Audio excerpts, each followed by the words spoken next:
செய்யுது. நான் என்ன செய்கிறேன்? மருத்துவரே, நான் ஒன்றும் செய்யவில்லை. ஐயோ, நான் உங்கள் உடலுக்கு என்ன செய்கிறதுன்னு கேட்டேன். என் உடலுக்கா?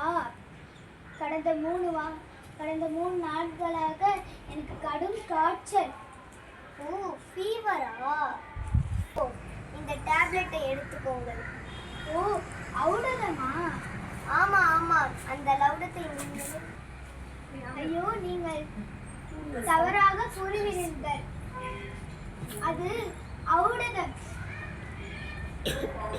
ஓ, டேப்லெட்டின் மறுபெயர் ஔடதமா?